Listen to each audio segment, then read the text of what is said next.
সন্তান পাচ্ছেন না, মা কিছু করেন না, কোথাও যান না, উযু করলেন নামাজের পাটিতে চলে গেলেন, উযু করলেন নামাজের পাটিতে চলে গিয়ে আল্লাহ পাকের দরবারে হাত তুলে দোয়া চান, আল্লাহ পাক আমার সন্তান যেখানেই থাক আপনার জমিনে আছে, আল্লাহ পাক আমার সন্তানকে আপনার হাওলা করলাম, তবে আমি মা হয়ে দোয়া চাই আমার স্বপ্ন যেন সফল হয়, আমি মা হয়ে দোয়া চাই আমার স্বপ্ন যেন পূরণ হয়, আল্লাহ পাক আমার ছেলে যেন আলেম হয়, ফকিহ হয়, মুহাদ্দিস হয়, আমার সন্তানের দ্বারা যেন তাম পৃথিবীর জমিনে দিনের আলো জারি হয়ে যায়। একটাই দোয়া মায়ের, সন্তান যেখানেই থাকে আপনার জমিনে আছে, আল্লাহ আপনার হাওলা করলাম, দোয়া একটা, আমার স্বপ্ন যেন সফল হয়, আমার স্বপ্ন যেন পূরণ হয়, আমার ছেলে যেন আলেম হয়, মুহাদ্দিস হয়, ফকিহ হয়, আমার সন্তানের দ্বারা যেন তাম পৃথিবীর জমিনে দিনের আলো জারি হয়ে যায়। আর আমাদের মায়েদের সন্তান হারিয়ে গেলে আগে যাবে কোথায় বলুন তো? কোথায়? থানায়। ঘোড়ার কচু জানিস, আগে যাবে তদবির কারকের বাড়ি, হুজুর পাচ্ছি। আমি সব হুজুরকে খারাপ বলবো না, সব তদবির কারককে খারাপ বলবো না, তবে বর্তমান যুগ সন্ধিক্ষণে 100টা তদবির কারকের ভিতরে 95টা পাক্কা চিটিং বাজ। যাবেন মাথাটা নিচু করে বলবে পুরো বর্ডার পার, উপায় মালদাও আসবে। আচ্ছা ও যে মাথা নিচু করে ও যে বলে দিল বর্ডার পার, জানতে পারলে কি করে? ও স্বপ্নে দেখেছে, স্বপ্নে দেখেছে। আল্লাহর কালাম আছে, আল্লাহর কালাম দাও, হারিয়ে গেলে আল্লাহর কালাম আছে দাও, অসুবিধা নেই। ভণ্ডামি করছো কেন? ভণ্ডামিটা কিসের? এর সাল তার দিচ্ছে, ও সাল এর দিচ্ছে, পুরো সর্বনাশ করে ফেলছে অধিকাংশ তদবির কারক। বাস্তব বলছি না বাস্তব বলছি? অধিকাংশ তদবির কারক। ইমাম শাফি রহমাতুল্লাহ আলাইহির আম্মা কোন তদবির কারকের কাছে যাননি। কার কাছে গিয়েছেন? সূরা ফাতিহার ভিতরে পড়ি ইয়াকা নাবুদু ওয়া ইয়াকা নাস্তাঈন। একটু বলুন না আল্লাহু আকবার, একটু আওয়াজ দেন না, বলুন আল্লাহু আকবার। আমরা সূরা ফাতিহার ভিতরে পড়ি আলহামদুলিল্লাহি রাব্বিল আলামিন আর রহমানির রহিম মালিকি ইয়াউমিদ্দিন ইয়াকা নাবুদু ওয়া ইয়াকা নাস্তাঈন। ইয়াকা নাবুদু, আল্লাহ আমরা খাস করে তোমারই ইবাদত করি, ওয়া ইয়াকা নাস্তাঈন, এবং সমস্ত প্রকার সাহায্য তোমারই কাছে চাই। সুবহানাল্লাহ বলুন। তাই বলে যেন আবার আপনারা যেন ভুল বুঝবেন না যে আমি তদবির বিরোধী না, আমি তদবির বিরোধী না। তবে আল্লামা হুজুর লিখেছেন যে তদবির সম্পর্কে স্পষ্ট কিছু জানা না যায় ওই তদবির ব্যবহার করা না জায়েজ।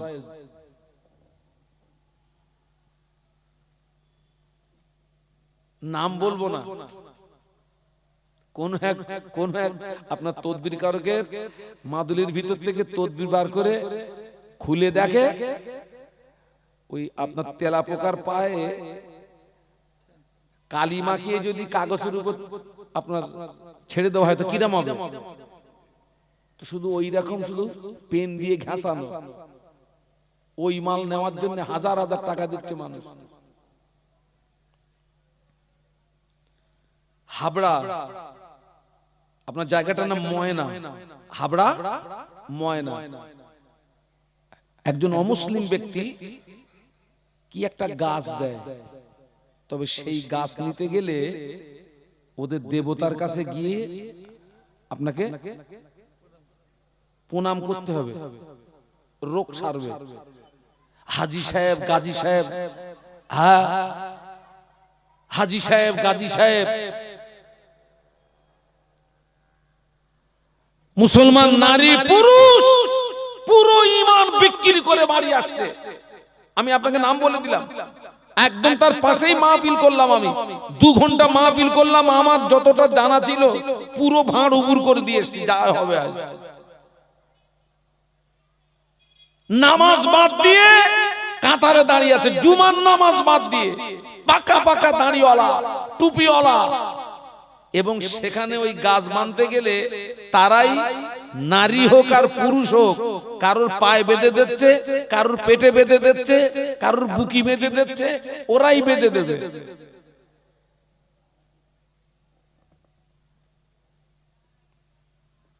ইমাম শাফি রহমাতুল্লাহ আলাইহি আম্মা জান সন্তান পান না, কোথাও যায় না, নামাজের পাটিতে চলে গেলেন। আল্লাহ পাক আমার সন্তান যেখানেই থাক, আপনার জমিনে আছে, আপনার হাওলা করলাম, আল্লাহ পাক আমি মা হয়ে দোয়া চাই, আমার স্বপ্ন যেন সফল হয়, আমার স্বপ্ন যেন পূরণ হয়, আমার ছেলে যেন আলেম হয়, ফকিহ হয়, মুহাদ্দিস হয়, আমার সন্তানের দ্বারাই যেন তাম পৃথিবীর জমিনে দিনের আলো জারি হয়ে যায়। মা কাঁদতেছে।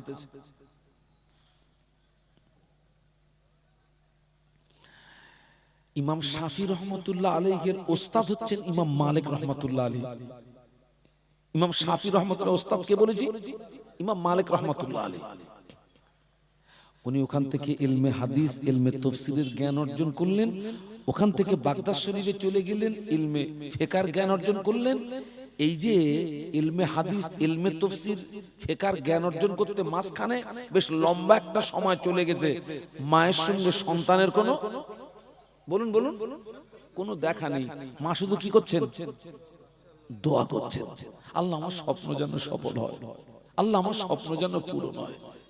হুজুর দীর্ঘদিন পরে ইলমে হাদিস, ইলমে তাফসীরের, ইলমে ফিকহের জ্ঞান অর্জন করে ইমাম মালিক রহমাতুল্লাহ আলাইহির কাছ থেকে ছুটি নিয়ে বাড়ি আসছেন। ইমাম মালিক রহমাতুল্লাহ আলাইহি বলছেন, বাবা এতদিন পরে বাড়ি যাবি বাবা, একেবারে খালি হাতে যাবি? তো হুজুর কয়েকটা উট বোঝাই মাল দিয়েছেন। ইমাম মালিক রহমাতুল্লাহ আলাইহি কয়েকটা উট বোঝাই মাল দিয়েছেন। বাবা ছেলে এই মালগুলো নিয়ে বাড়ি যাও বাবা, এতদিন পরে বাড়ি যাবে, খালি হাতে যাবে। ইমাম শাফি রহমাতুল্লাহ আলাইহি কয়েকটা উট বোঝাই মাল নিয়ে অক্লান্ত পরিশ্রম করে মায়ের ঘরের দরওয়াজায় পৌঁছে গেলেন। মায়ের দরওয়াজায় পৌঁছে গিয়ে, মায়ের ঘরের দরওয়াজায় পৌঁছে গিয়ে বাইরে দাঁড়িয়ে সালাম দিয়ে বলেন, ও আমার আম্মা জান, দরওয়াজা খুলে দিন মা, আমি আপনার সন্তান এসেছি মা, দরওয়াজা খুলে দিন মা।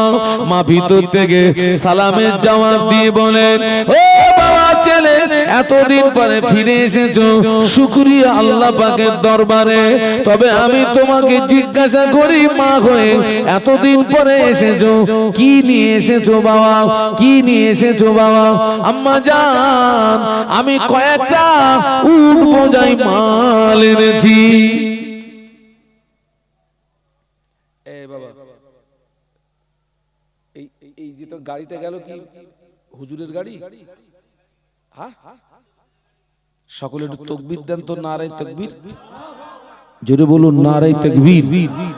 আওলাদে মুজাদ্দিদুজ জামান, আওলাদে মুজাদ্দিদুজ জামান, ভাইজান হুজুর কিবলা, ভাইজান হুজুর কিবলা, নারায়ে তাকবীর, দরুদ শরীফ, আল্লাহুম্মা। এতগুলো মানুষ, এতগুলো মানুষ, মাওলানা মুহাম্মদ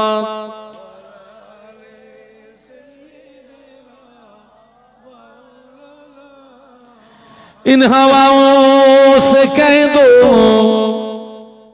ना आए इधर, मुझको खुशबू की कोई जरूरत नहीं, जिनकी खुशबू से महका है सारा जहां,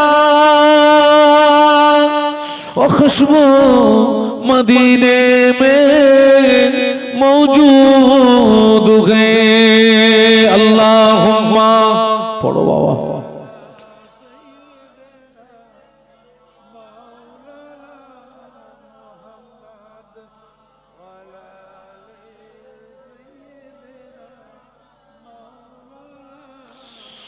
मेरे आंखों के पुतली में जलवा मोहम्मद का, मेरे दिल के आईने में नक्शा है मोहम्मद का। कोई जन्नत में जाएगा, कोई दोज़ख में पहुंचेगा, मदीने की तरफ दौड़ा दीवाना मोहम्मद का। अल्लाहुम्मा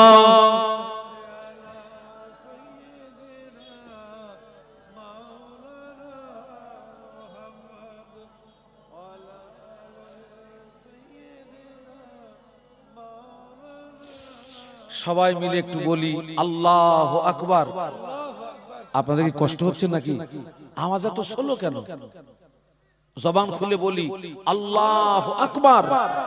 আর একটু আওয়াজ তুলুন, বলুন আল্লাহু আকবার। দীর্ঘদিন পরে মায়ের ঘরে এসে সালাম দিয়েছে, মা ভিতর থেকে সালামের উত্তর দিলেন, দিয়ে কি বললেন? বাবা এতদিন পরে তুমি ফিরে এসেছো, শুকরিয়া আল্লাহর দরবারে।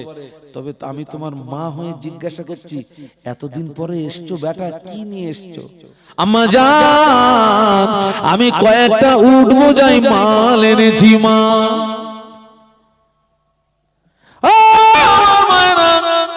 ইমাম শাফি রাহমাতুল্লাহ আলাইহির আম্মা জান ভিতর থেকে আওয়াজ দেন, ও বাবা ছেলে, মালের আমার দরকার নাই, চলে যাও। হেরেম শরীফের আশেপাশে কত বেওয়া আছে, মিসকিন আছে, ফকির আছে, এই মালগুলো তাদের ভিতরে খেরাত করে দাও, মালগুলো তাদের ভিতরে বন্টন করে দাও। মালের আমার দরকার নাই। মা দরওয়াজা খুলে না। সুবহানাল্লাহ বলতে পারলেন? এ কি মায়ে এতদিন পরে এসেছে, দরজা খুলেনি, মালের দরকার নেই, ফিরে যাও। আমাদের ছেলেরা যদি 1 বছর 2 বছর পরে যদি মুম্বাই থেকে বাড়ি এসছে, দিল্লি থেকে বাড়ি এসছে, আহমেদাবাদ থেকে বাড়ি এসছে, মিরাট থেকে বাড়ি এসছে, সুরাট থেকে বাড়ি এসছে, মা যদি বলে খোকা একদিন পরে এসছিস, বাবা কি এনেছিস বাবা? শুধু ছেলে একবার বলবে, মা তোমার জন্য একটা বড় একটা মোবাইল এনেছি মা।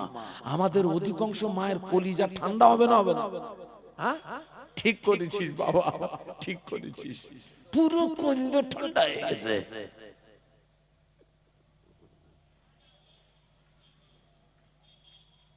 মা দরজা খুলিনি। ইমাম শাফি রহমাতুল্লাহ আলাইহি ফিরে গেলেন, গো ব্যাক। আপনার হেরেম শরীফের আশেপাশে কত বেওয়া মিসকিন ফকির আছে, সেই বেওয়া মিসকিনদের মাঝে সেই মালগুলোকে খায়রাত করে দিলেন, বন্টন করে দিলেন। দিয়ে আবার অক্লান্ত পরিশ্রম করে আবার এসছে কোথায়? মায়ের।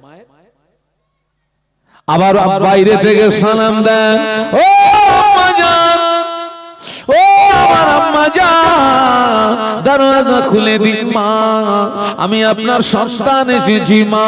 মা ভিতর থেকে সালামের জবাব দিয়ে বলেন, ও বাবা ছেলে, গতদিন এসেছিলে, কয়েকটা উট বোঝাই মাল এনেছিলে, আজকে এসেছো, কি নিয়ে এসেছো বেটা? আম্মা জান আমি আজকে মাল আনি না মা, আমি গতদিন এসেছিলাম, কয়েকটা উট বোঝাই মাল এনেছিলাম, আজকে আমি মাল আনি না।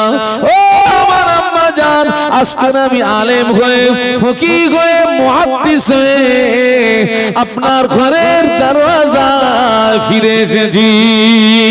আম্মা জান দরওয়াজা খুলে দিয়েছে।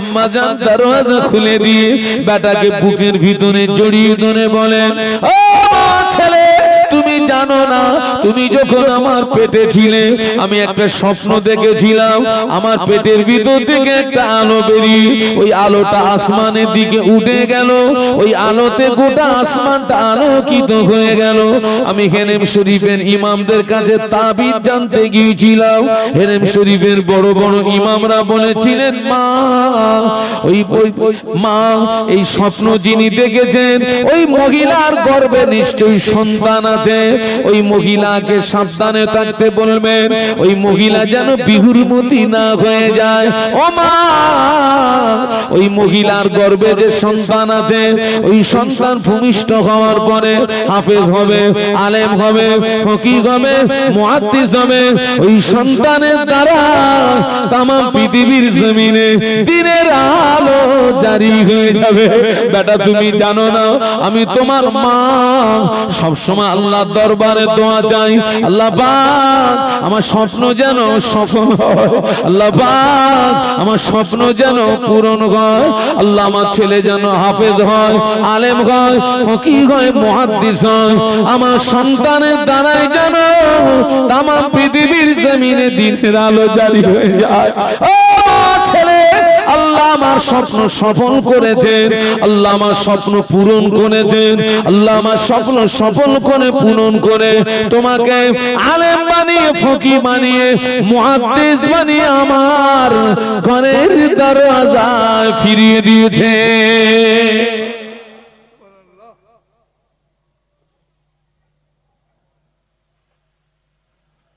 জমিন ভালো হলে গাছ ভালো গাছ ভালো হলে ফল ভালো আমি অনেক আগে কিন্তু একটা কথা বলেছি বর্তমান যুগ সন্ধিক্ষণে ভালো আলেমের অভাব হয়ে গেছে হাফেজে কোরআনের অভাব হয়ে গেছে আপনারা হয়তো দেখছেন হুজুর ঘুরতেছে এত হুজুর বাবা আগেই বলেছি যারা দ্বীনি শিক্ষা প্রতিষ্ঠানের সঙ্গে জড়িয়ে আছেন একজন যোগ্য শিক্ষক পেতে গেলে নাকের পানি চোখের পানি যোগ্য হাফেজ কোরআন পেতে গেলে নাকের পানি চোখের পানি আমি সেই জন্য বলছি আজকে আমরা সেই একটা দ্বীনি শিক্ষা প্রতিষ্ঠানে এসেছি এই দ্বীনি শিক্ষা প্রতিষ্ঠানকে আমাদেরকে বাঁচাতে হবে সেই সঙ্গে আমাদের বাপ মায়ের চরিত্রটা ভালো করতে হবে আল্লাহ পাকের রহমত হবে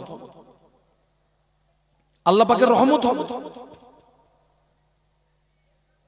আর একটা জমিন দেখাচ্ছি পীর আনে পীর দস্তগীর হযরত বড় পীর আব্দুল কাদের জিলানী রহমাতুল্লাহ আলাইহি আম্মা জান বেটাকে পাঠিয়ে দিচ্ছে ও বাবা আব্দুল কাদের যাও বাবা দ্বীনের ইলম অর্জন করে এসো একটু সুবহানাল্লাহ বলুন একটু মহব্বতে বলেন না যাও বাবা আব্দুল কাদের আগেকার দিনে তো গাড়ি ঘোড়া ছিল না রাস্তাঘাট সেরকম ছিল না বাবা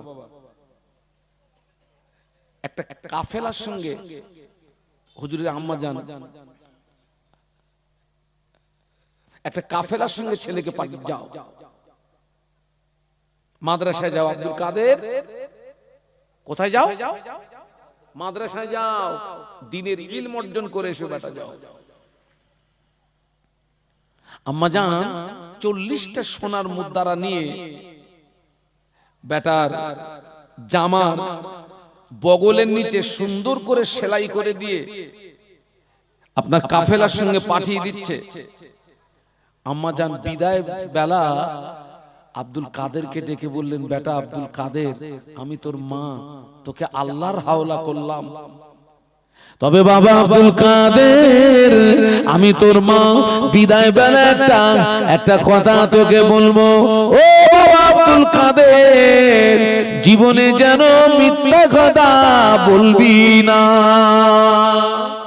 একটু সুবহানাল্লাহ বলবেন না একটু মহব্বতে বলা যাবে না আমি তোর মা হয়ে একটা আদেশ করলাম তোকে আল্লাহর হাওলা করলাম তবে মা হয়ে একটা আদেশ করছি জীবনে যেন মিথ্যা কথা বলবি না মিথ্যা হচ্ছে গুনার মা মিথ্যা গুনার কি যেমন সূরা ফাতিহাকে বলা হয় উম্মুল কোরআন, কোরআনের জননী, কোরআনের মা।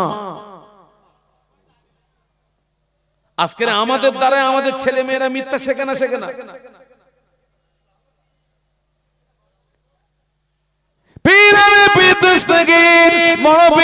আব্দুল কাদের জিলানী রহমাতুল্লাহ আলাইহি আম্মা জান কাফেলার সঙ্গে বেটাকে পাঠিয়ে দিলেন।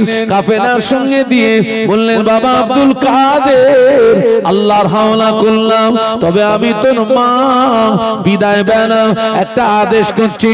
ও বাবা আব্দুল কাদের, জীবনে যেন মিথ্যা কথা বলবি না।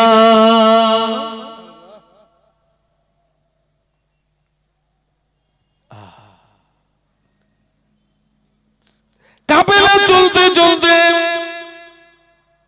অনেক রাস্তা অতিক্রম করার পরে ওই কাফেলা দস্যুদের কবলে পড়ে গেল, ডাকাতদের কবলে পড়ে গেল, ডাকাতদের কবলে পড়ে গেল। দস্যুরা বাবাজি ওই কাফেলার টোটাল ব্যক্তির কাছ থেকে তাদের টাকা পয়সা, মাল সামান সবকিছু লুট করে নিল। দস্যুদের ভিতরে একজন ব্যক্তি আব্দুল কাদের জিলানী রহমাতুল্লাহ আলাইহিকে জিজ্ঞাসা করে, বেটারে তোর কাছে কিছু আছে নাকি? হুজুর বলেছিলেন, ও আল্লাহর বান্দা, আমার কাছে 40টা সোনার মুদ্রা আছে। সুবহানাল্লাহ বলতে পারলেন না? একটু মহব্বতে বলে গেল না?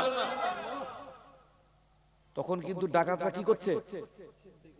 লুট করছে, ছিনতাই করছে, আর জিজ্ঞাসা করছে, বেটা তোর কাছে কিছু আছে নাকি? হুজুর কি বললেন? আমার কাছে 40টা সোনার মুদ্রা আছে। সুবহানাল্লাহ বলুন।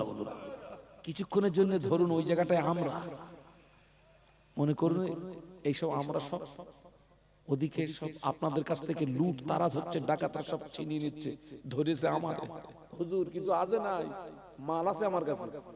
ওই জায়গাটায় হ্যাঁ হবে না, না হবে?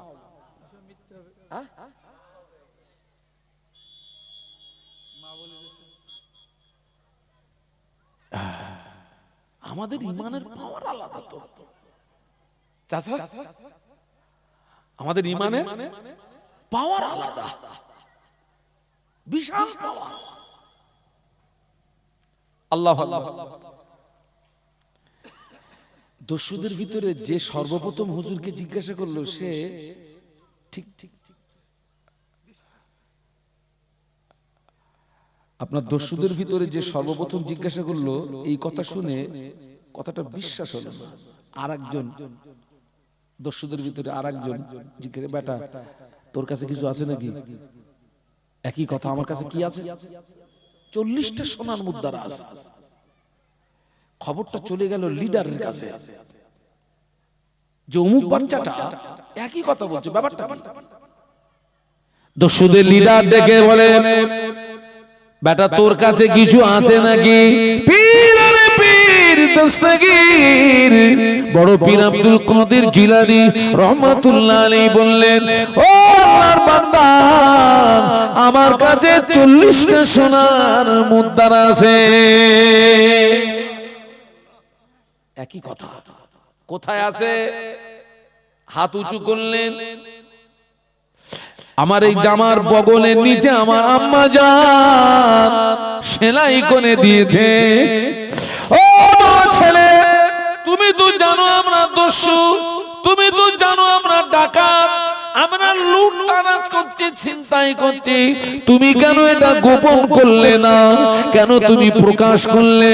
হুজুর বলেছিলেন, ও আল্লাহর বান্দা, আমার আম্মা জান আমাকে কাফেলার সঙ্গে যখন ছেড়ে দিয়েছিলেন, আম্মা জান আমাকে একটা আদেশ করেছিলেন, ও বাবা আব্দুল কাদের, আমি তোর মা, আমি মা হয়ে আদেশ করছি, জীবনে যেন মিথ্যা কথা বলবি না। আমি দেখতে পাচ্ছি আপনারা দস্যু ডাকাত, কিন্তু এই কঠিন মুসিবতের সময় মায়ের আদেশ অমান্য করতে পারলাম না। দস্যুদের লিডার বলে, বেটা তুই এই কঠিন মুসিবতের সময় মায়ের আদেশ অমান্য করতে পারলি না, আমি জীবনে আল্লাহর কত হুকুম অমান্য করেছি। ও আল্লাহর বান্দা, আমার জ্ঞানের চোখ খুলে গিয়ে গেছে, গেছে বেটা, তোর হাতটা বাড়িয়ে দে, আমাকে একটু তওবা পড়িয়ে দে। দস্যুদের লিডার তওবা করলো, বাবাজি সাথী সঙ্গীরা তওবা করলো। দস্যুদের লিডার হুজুরের হাতে হাত দিয়ে তওবা করে পরবর্তীতে তিনি আল্লাহর ওলি হয়ে গেল। মায়ের আদেশ, জীবনে মিথ্যা কথা বলবি না বেটা। আর আমরা তো মিথ্যার হাফেজ। আগে মিথ্যা কি বলেছি? সবাই না, অধিকাংশ মিথ্যার হাফেজ। বাপও মিথ্যা বলে, ছেলেও মিথ্যা বলে, মাও মিথ্যা বলে, মেয়েও কথা বলে না। মুজাদ্দিদুজ্জামান আল্লাহর ওলি, তানার 5 কলিজার টুকরা, তানারাও আল্লাহর ওলি। সুবহানাল্লাহ বলেন। জমিন দেখেন, বাপ ওলি, ছেলে ওলি, বাপ ওলি, ছেলে ওলি। ও আমার মায়েরা, আল্লাহর নবী ইব্রাহিম খলিলুল্লাহ, আল্লাহর নবী বেটা ইসমাঈল আলাইহিস সালাম, তিনিও আল্লাহর নবী, বাপ নবী, ছেলেও নবী। হযরত ইয়াকুব আলাইহিস সালাম আল্লাহর নবী, বেটা ইউসুফ আলাইহিস সালাম আল্লাহর নবী, বাপ নবী, ছেলে নবী, বাপ ওলি, ছেলে ওলি। কত সুন্দর মিল দেখেন। আর আমাদের মিল দেখেন, বাপ ও মাতাল, ছেলেও মাতাল। ঠিক বলেছি না ভুল বলেছি? বাপ ও মাতাল, ছেলেও মাতাল। বাপ নামাজ পড়ে না, ছেলে নামাজ পড়ে না। বাপের চরিত্র ভালো না, ছেলের চরিত্র ভালো না। বাপ শরীয়তের ধার ধারে না, ছেলেও শরীয়তের ধার ধারে না। মা নামাজ পড়ে না, মেয়ে নামাজ পড়ে না। মা পর্দা করে না, মেয়ে পর্দা করে না। মায়ের চরিত্র ভালো না, মেয়েরও চরিত্র ভালো না। জমিন খারাপ, জমিন খারাপ, জমিন খারাপ, জমিন খারাপ, জমিন নষ্ট হয়ে গেছে। আল্লাহ পাক আমাদেরকে হেদায়েত দেন, বলুন আল্লাহুম্মা আমিন, বলুন আল্লাহুম্মা আমিন। হ্যাঁ, জমিন খারাপ হয়ে গেছে। আহারে, এত এত মাহফিল হচ্ছে। আমি কম বেশি 27 বছর হজ করছি বাপ। আমি রাত জেগে জেগে বুড়ো হয়ে গেছি। 27 বছর। আমি যখন আপনাদের এই সমস্ত ভেবিয়া চৌমাথা এলাকায় এসেছি, আমি তখন নওজোয়ান। আর এখন তো বুড়োর খাতায় নাম উঠে গেছে। আপনার বুড়োর খাতায় নাম উঠে গেছে। আহারে, সমাজের কি করুণ পরিস্থিতি। সমাজের আমাদেরকে পরিবর্তন হতে গেলে, ভালো হতে গেলে, একদিকে জমিন ভালো হতে হবে, অপরদিকে আমাদেরকে দ্বীনি শিক্ষা প্রতিষ্ঠানে বলুন আসতে হবে। দ্বীনি শিক্ষা প্রতিষ্ঠানে আসতে হবে, শিক্ষা প্রতিষ্ঠানে আসতে হবে। প্রতিষ্ঠানকে বাঁচান। আবার বলছি, আসামে হাজার হাজার মাদ্রাসা ধূলিসাৎ করে দিয়েছে, মসজিদ ধূলিসাৎ করে দিয়েছে। ইউপি, উত্তরপ্রদেশ, এখনো অনেক মসজিদকে টার্গেট করা হয়েছে, তাজমহলকে টার্গেট করা হয়েছে। একটার পরে একটা, একটার পরে একটা, একটার পরে একটা। কঠিন সময় এই সময়টা। কিন্তু দুঃখ আফসোস, আমরা এখনো পর্যন্ত পরিবর্তন হলাম না। এখনো পর্যন্ত পরিবর্তন হলাম না। আল্লাহ এত কিছু দেখাচ্ছে, চামড়ার চোখে তো অনেক কিছু দেখছি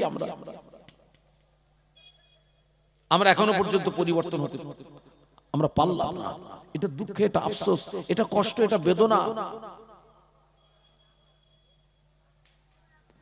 একটু দরুদ শরীফ, আল্লাহুম্মা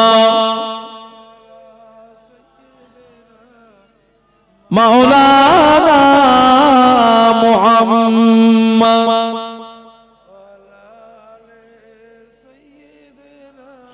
আল্লাহ हुब्बे अहमद अजल की सीने में गए मैं कहूँ मेरा दिल मदीने में गए फूल तो फूल कांटों में क्या हुस्न गए लुत्फ जन्नत से बढ़कर मदीने में गए अल्लाहुम्मा पढ़ो बाबा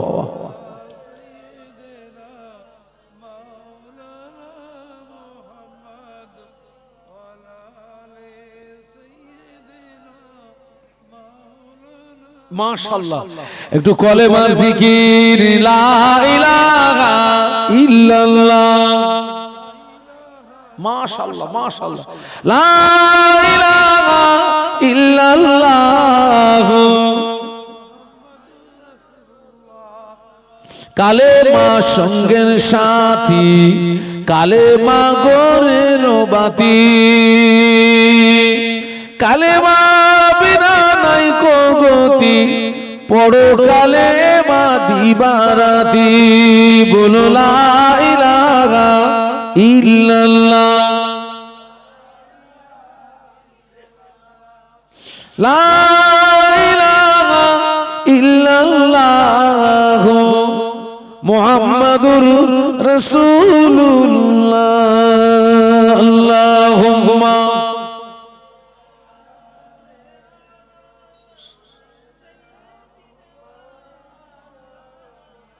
মুহাম্মদ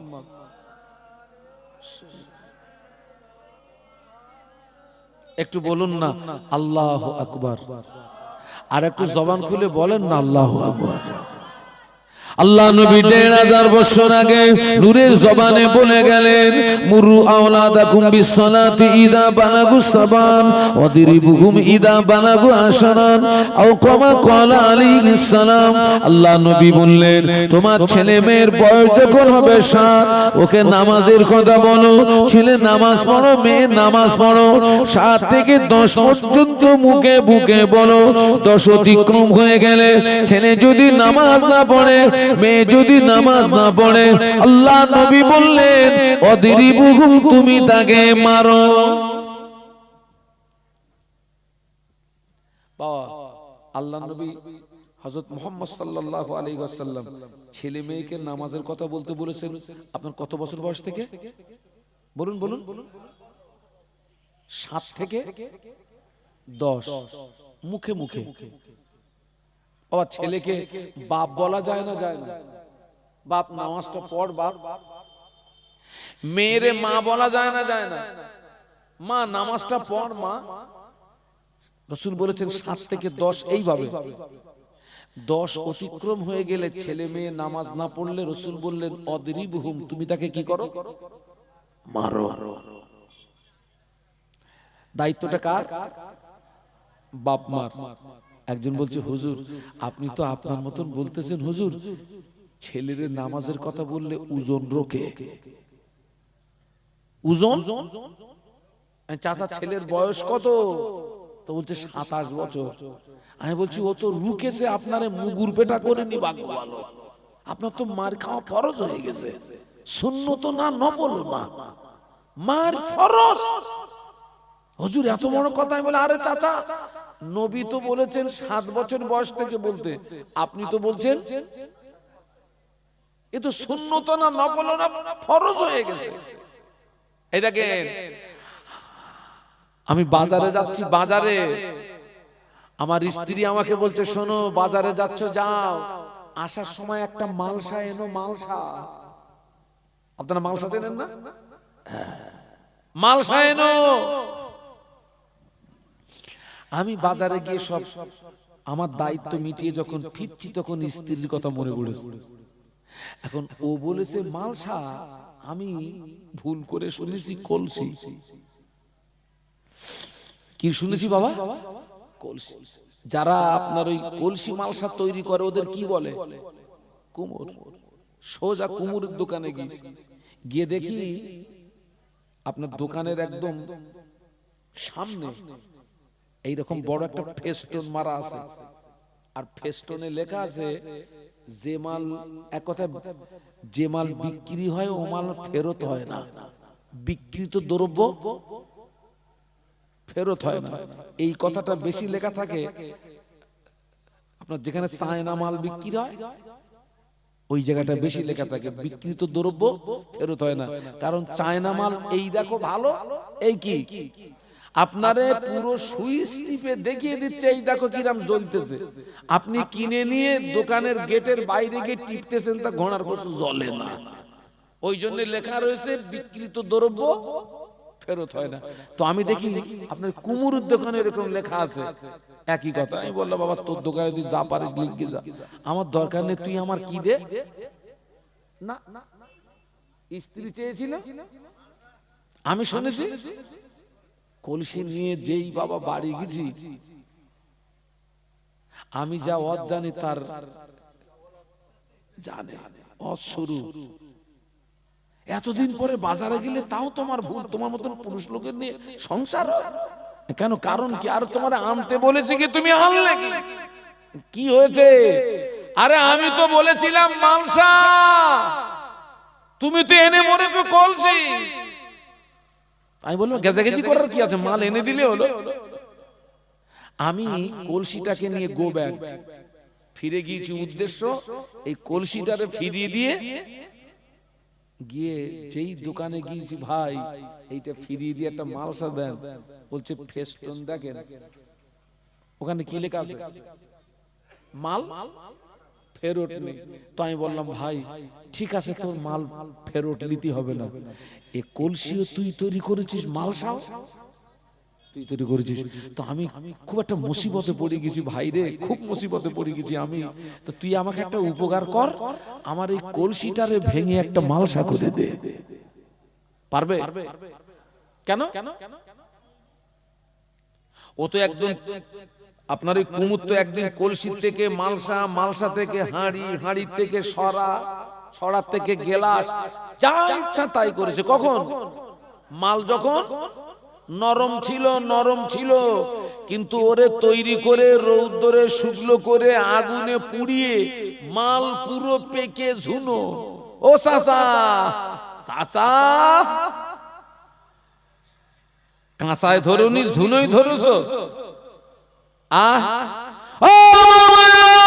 খোলা পাতার জমিন দণ্ড করে শুয়ে আছেন হযরত বজলুর রহমান দারগাপুরী রহমাতুল্লাহ আলাইহি, যিনি ছিলেন জিহাদি আলেম, যিনি সৌদির আলেমদের সঙ্গে বাহাস করে ওই বাজে জয়ী হয়ে রাজকীয় খানা পেয়েছিলেন।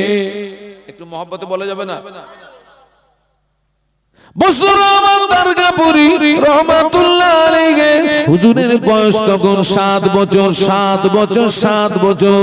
হুজুর গ্রামের ছেলেদের সঙ্গে মাঠে খেলাধুলা করতে গিয়েছেন, গ্রামের ছেলেদের সঙ্গে মাঠে খেলাধুলা করতে গিয়েছেন। খেলাধুলা করে যখন ফিরে আসছেন বাড়িতে, সূর্য পশ্চিম দিকে অনেকটা ঢলে গিয়েছে। হুজুরের গায়ে কাদা মাটি ঘাম। হুজুর বাড়িতে এসেই বলছেন আম্মা জান ভাত দেন, এসেই বলছেন আম্মা জান ভাত দেন। আম্মা জান বলেছিলেন ও বাবা বজলুর রহমান, জোহরের নামাজটা কি পড়ছো? একটু সুবহানাল্লাহ বলবেন না, মহব্বতে বলবেন না? কি মা দেখুন তো,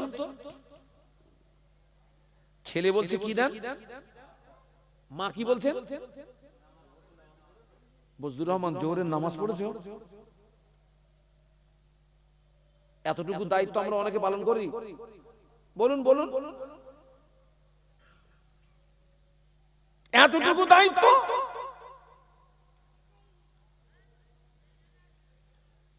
হুজুর বললেন আম্মা জান আমার নামাজ পড়া হয়নি।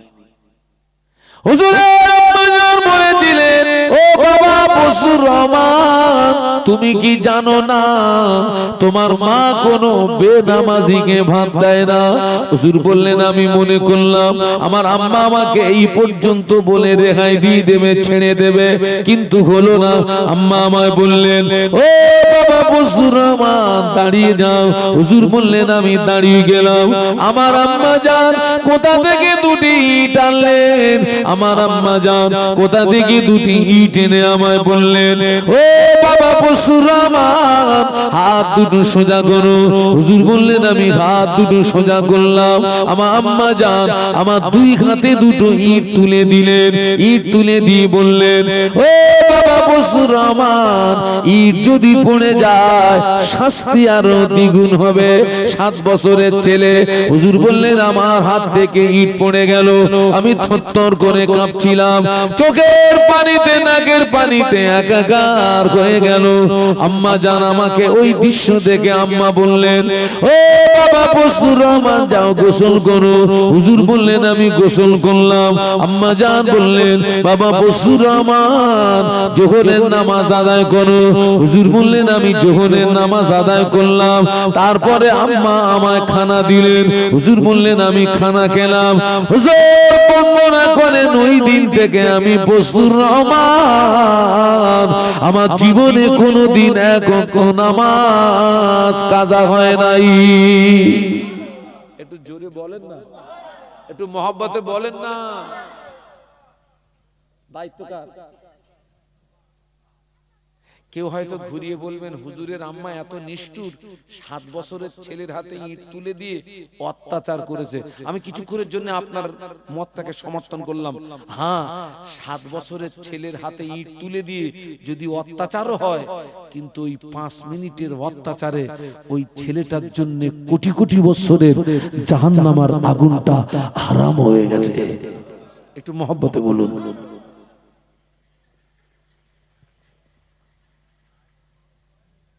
আল্লাহ হেদায়েত দেয়। আমার সামনে যারা বসে রয়েছেন আপনারা প্রচুর অসলা মানুষ। এখানে এমনও মানুষ আছে ওয়াজের হাফেজ হয়ে গেছে। আমার বসিরহাটের আল্লামা হুজুর ছিলেন 18,000 হাদিসের হাফেজ। কত? আর আমার সমাজে অনেক আছে ওয়াজের হাফেজ হয়ে গেছে। ওয়াজের হাফেজ। আল্লাহ হেদায়েত দেন। আমাদেরকে ভালো হতে হবে, আমাদেরকে ভালো হতে হবে। আল্লাহ পাকের রহমত হবে, আল্লাহ পাকের রহমত হবে।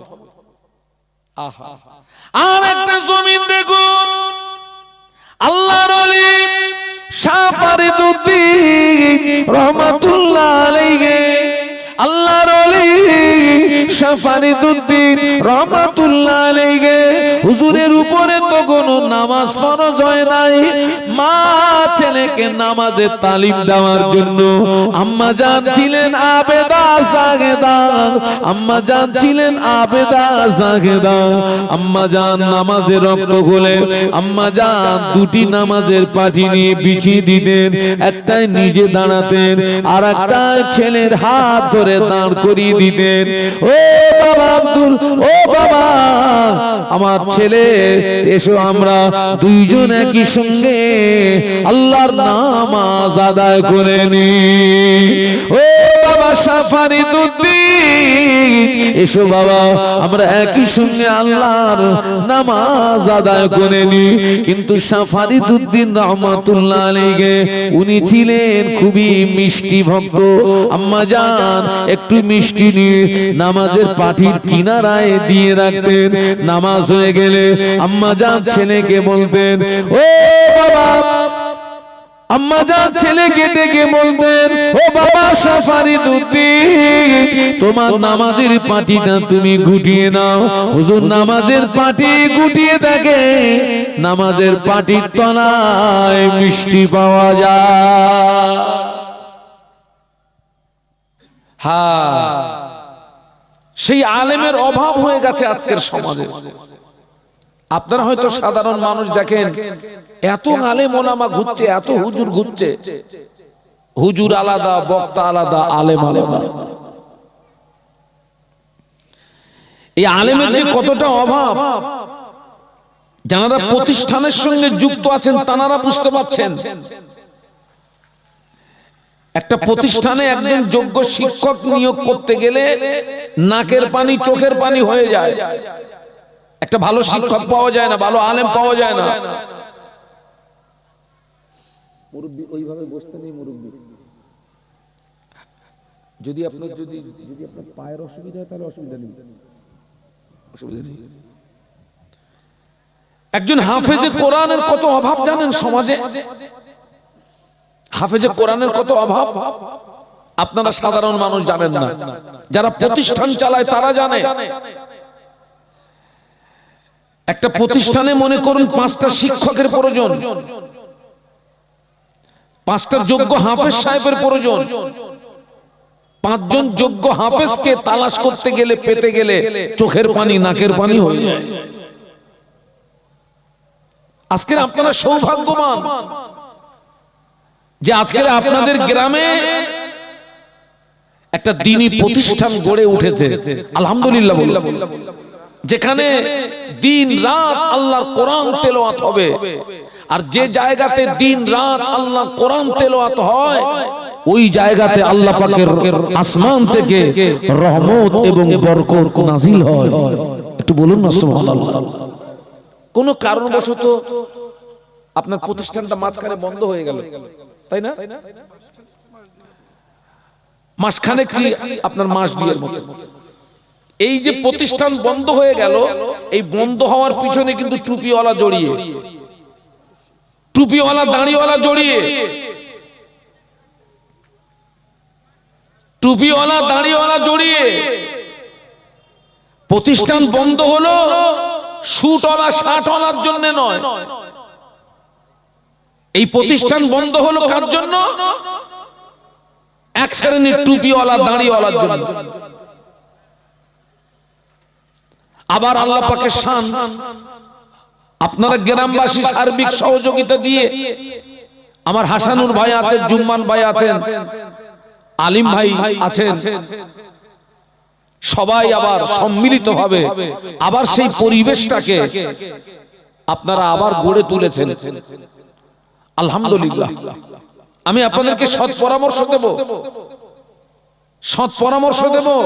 আজকে লক্ষ্য করুন, আপনার আসামে হাজার হাজার মাদ্রাসা আপনার গুড়িয়ে দিয়েছে, ইউপিতে শত শত মাদ্রাসা ধূলিসাৎ করে দিয়েছে।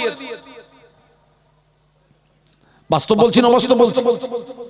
হাজার হাজার মাদ্রাসা মসজিদ ধূলিসাৎ করে দিয়েছে। আমরা কোন জায়গাতে দাঁড়িয়ে আছি? আমরা কোন পরিস্থিতিতে আছি জানেন? এই সময় একটা দ্বীনি শিক্ষা প্রতিষ্ঠান হওয়া মানে, এই সময় একটা দ্বীনি শিক্ষা প্রতিষ্ঠান হওয়া মানে আমাদের বুকটা কি হবে? আমাদের মনটা আনন্দিত হবে। আপনারা নিশ্চয়ই আলেমদের জবান থেকে শুনেছেন যে একজন মানুষ যখন মারা যায় তার সমস্ত আমল বন্ধ হয়ে যায়, 3টে আমল বন্ধ হয় না। আপনারা শুনেছেন না বাবা? 3টে আমলের ভিতরে কেউ যদি সৎ সন্তান দেখে কবরে যেতে পারে। কি সন্তান? সবাই মিলে বলুন, সৎ সন্তান, নেক আওলাদ। আল্লাহ নবী 1500 বছর আগে নূরের জমানে বলে গেলেন, ইদা মাতাল ইনসানু ইনকাতা আনহু আমালুহু ইল্লা মিন সালাসাতিন, ইল্লা মিন সাদকাতিন জারিয়াতিন আও ইলমিন ইউনতাফাউ বিহি আও ওয়ালাদিন সালিহিন ইয়াদউ লাহু আও কামা ক্বালা আলাইহিস সালাম। আল্লাহ নবী বললেন, মানুষ যখন মারা যায় সমস্ত আমল বন্ধ হয়ে যায়, 3টে আমল জারি থাকে। 3টে আমলের ভিতরে একটি আমল হলো, কেউ যদি সৎ সন্তান দেখে কবরে যেতে পারে, ওই সৎ সন্তানের দ্বারায় তার পিতামাতা কবরে উপকৃত হয়। বলুন সুবহানাল্লাহ। কোন সন্তান দ্বারা, কোন সন্তানের দ্বারা বাপ মা কবরে উপকৃত হয়? সৎ সন্তান, নেক আওলাদ, নেক আওলাদ।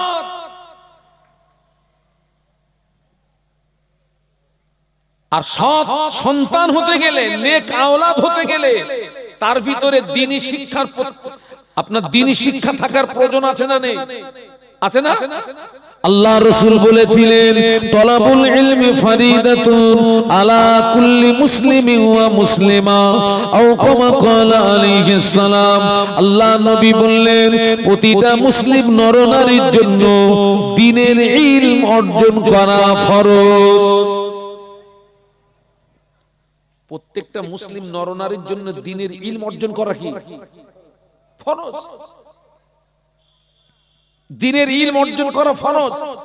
আপনার ভিতরে যদি দ্বীনের ইলম না থাকে, দ্বীনের জ্ঞান যদি না থাকে, আল্লাহ চিনতে পারবেন না।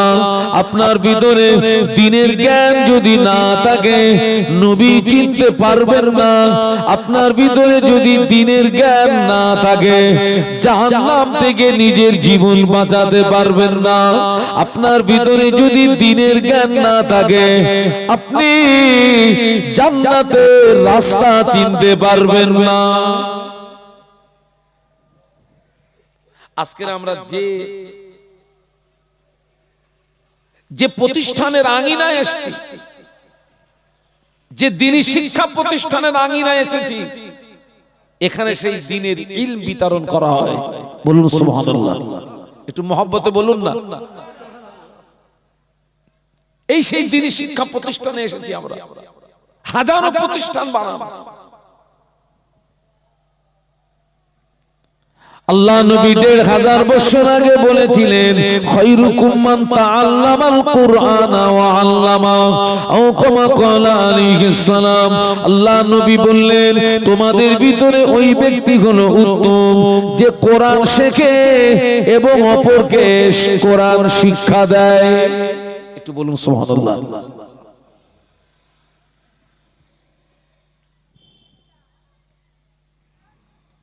আর এই নেক আওলাদ হতে গেলে, সৎ সন্তান হতে গেলে আপনাকে আপনার দ্বীনি শিক্ষা প্রতিষ্ঠানে আসতে হবে। দ্বীনের ইলম আপনাকে অর্জন করতে হবে, দ্বীনের জ্ঞান আপনাকে অর্জন করতে হবে।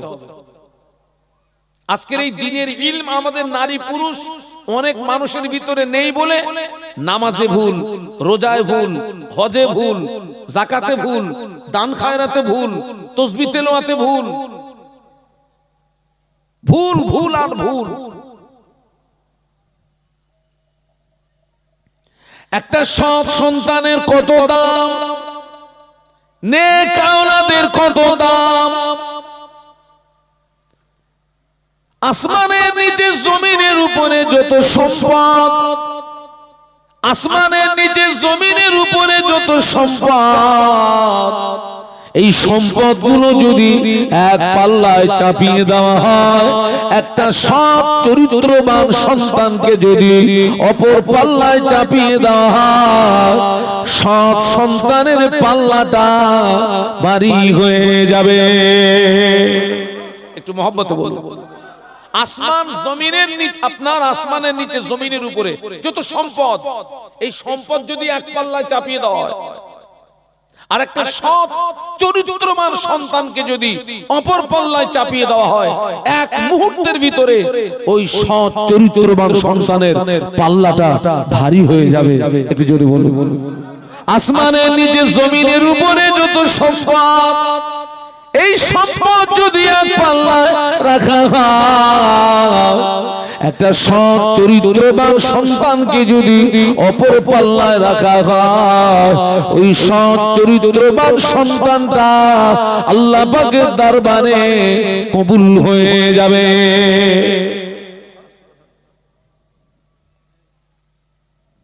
লাফাখরা সৎ সন্তানের দ্বারা পিতা মাতা কবরে কি হয় বলুন? উপকৃত হয়। এ দেখুন, আমি এখানে ওয়াজ করছি না, আমি এখানে ওয়াজ করছি, আগে সওয়াব পাবে আমার আব্বা মা, তারপরে সওয়াব পাবে, তারপরে সওয়াব পাবে আমি, আমার যিনি উস্তাদ তানারা সওয়াব পাবেন, সওয়াব পাবে। আমি যে মাদ্রাসায় পড়াশোনা করেছি, ওই মাদ্রাসায় যত মানুষ দান করেছে তারাও সওয়াব পাবে। আল্লাহ পাকের নেকির ভান্ডারে নেকি কমই আছে নাকি? আরে বলেন না। আল্লাহ রাসূল বলেছেন আদ-দাল্লু আলাল খায়রি কাফাইলিহি, সৎ উপদেষ্টা সৎকারীর সমপরিমাণে সওয়াবের হকদার হয়ে যায়। একটু বলুন সুবহানাল্লাহ। আল্লাহ রাসূল বললেন আদ-দাল্লু আলাল খায়রি কাফাইলিহি, সৎ উপদেষ্টা সৎকারীর সমপরিমাণে সওয়াবের হকদার হয়ে যায়। একটু বলুন সুবহানাল্লাহ। এখানে এই যে দ্বীনি শিক্ষা প্রতিষ্ঠান, ছেলেরা এখানে কোরআন শিখবে, দ্বীনের ইলম অর্জন করবে। আপনি 10টা টাকা দিয়ে সহযোগিতা করেছেন, আপনিও সমপরিমাণে সওয়াব পাবেন। আল্লাহ আপনাকে সমপরিমাণে সওয়াব দেবে, কারণ আল্লাহর নেকির ভান্ডারে নেকি কমই নেই রে বাবা। আল্লাহ পাক তার বান্দাকে নেকি দিলে তার নেকির ভান্ডার থেকে নেকি কমে না। ছোট্ট একটা পানির দৃষ্টান্ত দিচ্ছি। মক্কা শরীফে জমজমের কূপ আছে, ওই জমজমের পানি মক্কা মদিনাবাসী পান করে। কোটি কোটি কোটি কোটি হাজি বান্দা বান্দি জমজমের পানি পান করে। পশু পাখি জমজমের পানি পান করে, হাজিরা পান করে আবার বাড়ি আনে। হাজার হাজার বছর অতিবাহিত হয়ে গেল, আজ পর্যন্ত জমজমের পানি কমে নাই। একটু মহব্বতে বলুন না।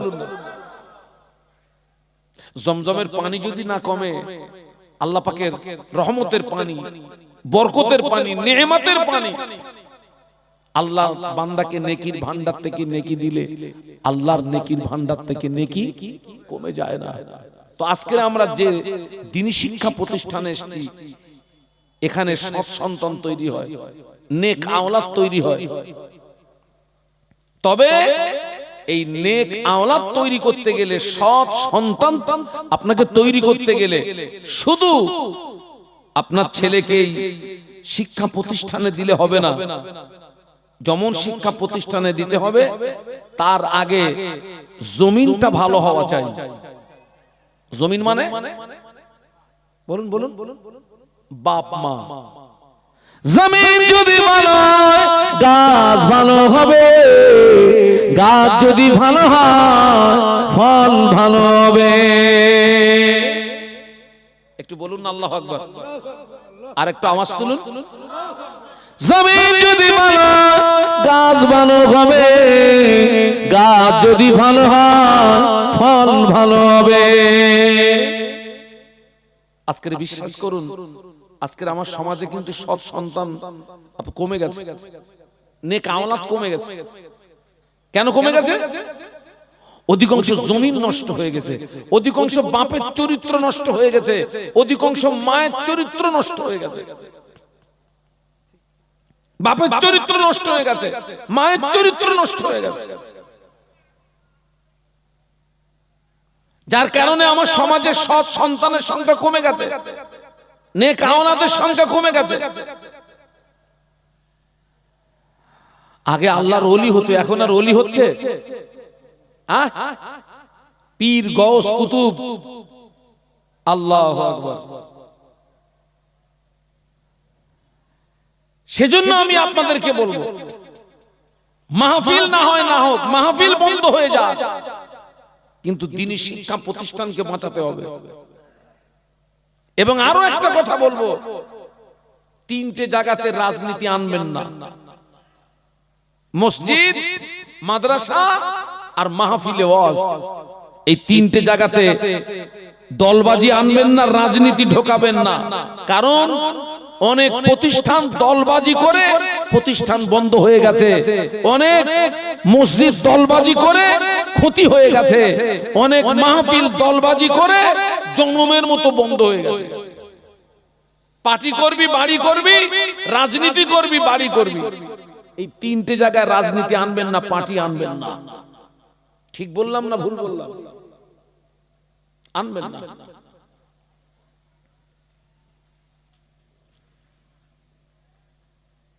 চার ইমামের এক ইমাম ইমাম শাফি রহমাতুল্লাহ আলাইহি। ইমাম শাফি রহমাতুল্লাহ আলাইহির আম্মা জান একদিন ঘুমের ভিতরে খ্বাব দেখে ফেললেন, বরকতি খ্বাব দেখে ফেললেন। উনি একটা খ্বাব দেখলেন, ওনার পেটের ভিতর থেকে একটা আলো বেরিয়ে ওই আলোটা আসমানের দিকে উঠে গেল। ওই আলোতে গোটা আসমানটা আলোকিত হয়ে গেল। একটু মহব্বতে বললে ভালো।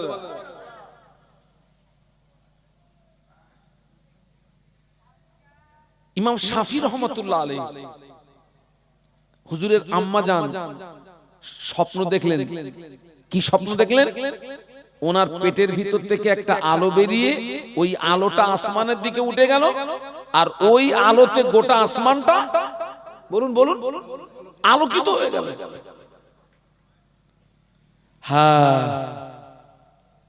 আপনাদেরকে একটা সৎ পরামর্শ দিচ্ছি, ভালো স্বপ্ন দেখলে ওই স্বপ্নের কথাটা যাকে তাকে বলবেন না। যিনি ভালো স্বপ্নের তাবির করতে পারেন, স্বপ্নের ব্যাখ্যা করতে পারেন, ভালো আলেম, স্বপ্নের কথাটা তানাকে বলবেন। কারণ উল্টো পাল্টা লোককে বলবেন, উল্টো পাল্টা তাবির করে দেবে, আপনার মুসিবতটা হয়ে যাবে।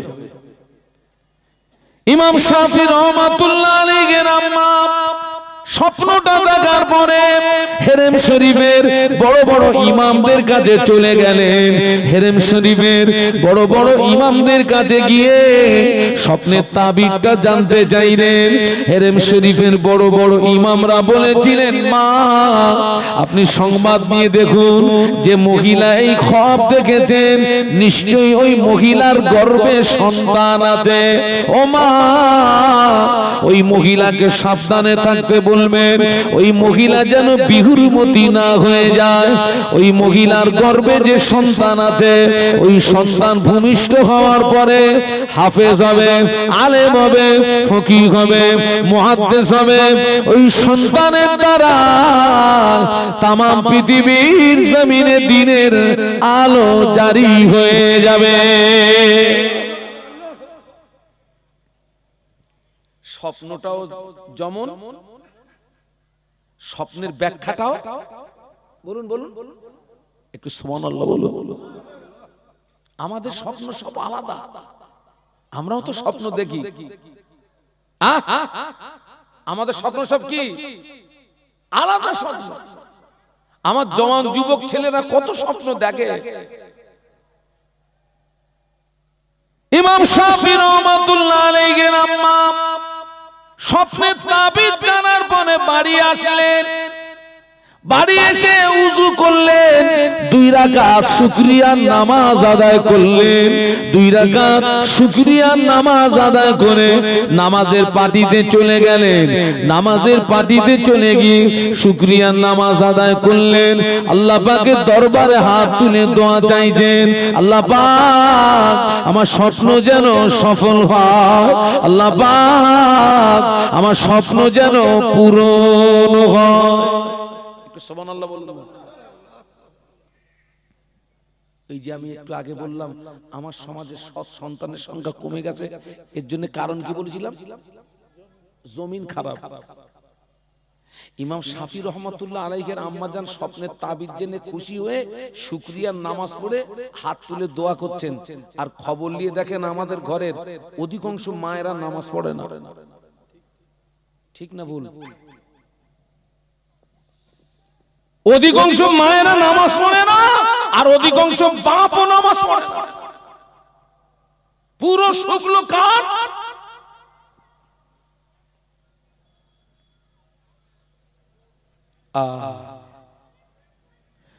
ইমাম শাফি রাহমাতুল্লাহ আলাইহির আম্মা জান শুধু দোয়া চায়, আল্লাহ পাক আমার স্বপ্ন যেন সফল হয়, আমার স্বপ্ন যেন পূরণ হয়।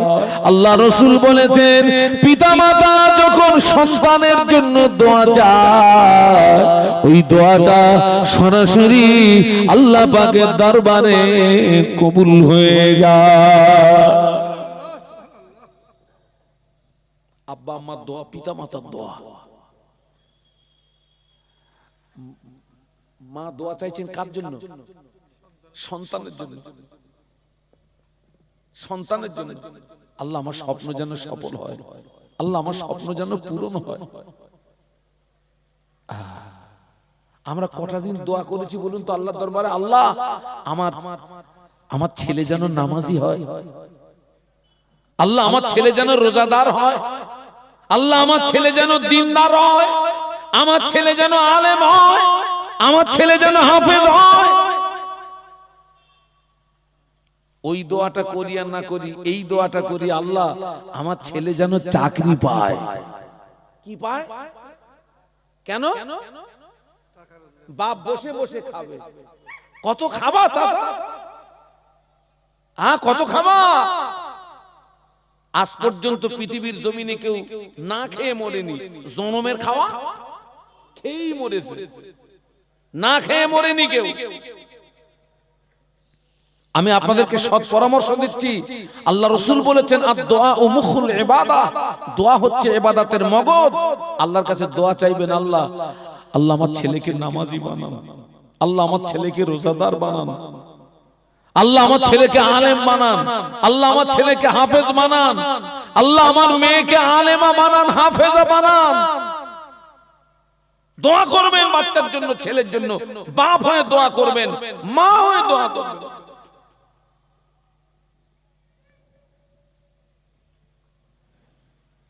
ইমাম শাফি রাহমাতুল্লাহ আলাইহির আম্মা জান দোয়া চাইতে চাইতে বাচ্চা প্রসব হওয়ার সময় হয়ে গেল।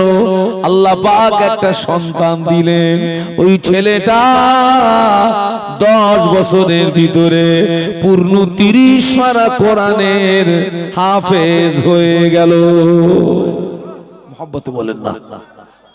মা দোয়া চাইতে চাইতে চাইতে চাইতে মায়ের প্রসবের সময় হলো, মা একটা বাচ্চা প্রসব করলেন। সেই বাচ্চাটা 10 বছরের ভিতরে পূর্ণ 30 পারা কোরআনের হাফেজ হয়ে গেছে।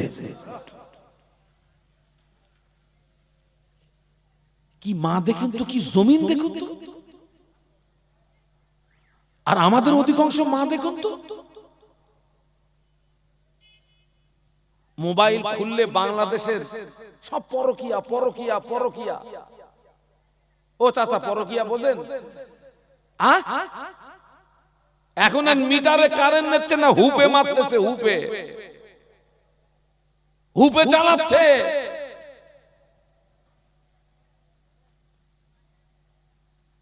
প্রচুর মায়েদের চরিত্র নষ্ট হয়ে গেছে।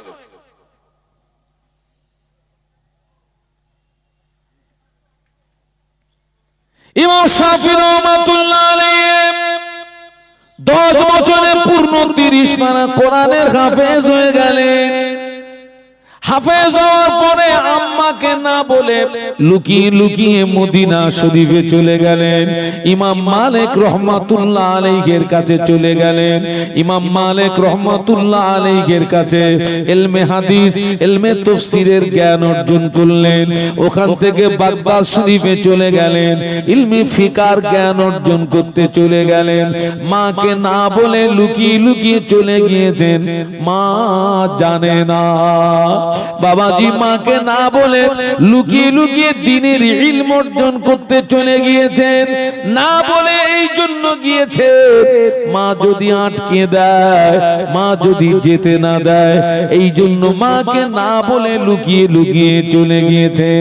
আমার এত সাধনার সন্তান, আমার এত আদরের সন্তান, মা যদি আটকে দেয়, মা যদি যেতে না দেয়, তাই ইমাম শাফি রহমাতুল্লাহ আলাইহি আম্মাকে না বলে লুকিয়ে লুকিয়ে দ্বীনের ইলম অর্জন করতে চলে গিয়েছেন। বলুন সুবহানাল্লাহ। মাকে না বলে লুকিয়ে লুকিয়ে। কেন? মা যদি আটকে দেয়, মা যদি যেতে না দেয়। আমার এত আদরের সন্তান, আমার এত সাধনার সন্তান। হ্যাঁ, আমাদের ছেলেরাও যায়, আমাদের মেয়েরাও যায়, আমাদেরকে না বলে লুকিয়ে লুকিয়ে। কোথায় যায়? হ্যাঁ গা, কোথায় যায় আমাদের ছেলেরা মেয়েরা? মেয়েটা বাড়ি থেকে চলে গেল, এক সপ্তাহ আসে না বাড়ি, এক সপ্তাহ পরে এসছে। বাপও জিজ্ঞাসা করলো না খুকি তুই এক সপ্তাহ ছিলি কোথায়, মাও জিজ্ঞাসা করলো না খুকি তুই এক সপ্তাহ ছিলি কোথায়। ছেলে চলে গেল, 15 দিন পরে ফিরলো, বাপও জিজ্ঞাসা করলো না তুই 15 দিন ছিলি কোথায়, মাও জিজ্ঞাসা করলো না তুই 15 দিন ছিলি কোথায়। এর কারণ হচ্ছে ও খবর নিয়ে দেখে যা, ওর মাও এরকম বয়সের সময় মাঝে মাঝে সপ্তাহখানে গায়েব হয়ে যেত। খবর নিয়ে দেখে যা, ওর বাপও এরকম মাঝে মাঝে বয়সের সময় গায়েব হয়ে যেত। ওই জন্য বাপ ছেলেকে কিছু বলে না, আর মা মেয়েকে কিছু কথা বলে না, ওই জন্য মা কিছু বলে না। রবিবারের দিন তাও ক্লাস, আচ্ছা ঠিক আছে ক্লাস কর, কিন্তু পরীক্ষা দিচ্ছে লেটার সহ ফেল। রবিবারেও ক্লাস মিস নেই, তুই ফেল করিস কেন? কোথায় ক্লাস করিস, কোথায় ক্লাস হয়? আয় বলে এই দেখ খবর লে দেখ, ওর মাও রবিবারে ক্লাস করা বাড়ি, খবর লে দেখে যা, ওর মাও রবিবারে ক্লাস করতো। কোথায় করতো ও জানে আর খোদা জানে। মা ছেলেকে পায় না, ইমাম শাফি রহমাতুল্লাহ আলাইহি আম্মা জান ছেলেকে পাচ্ছে না।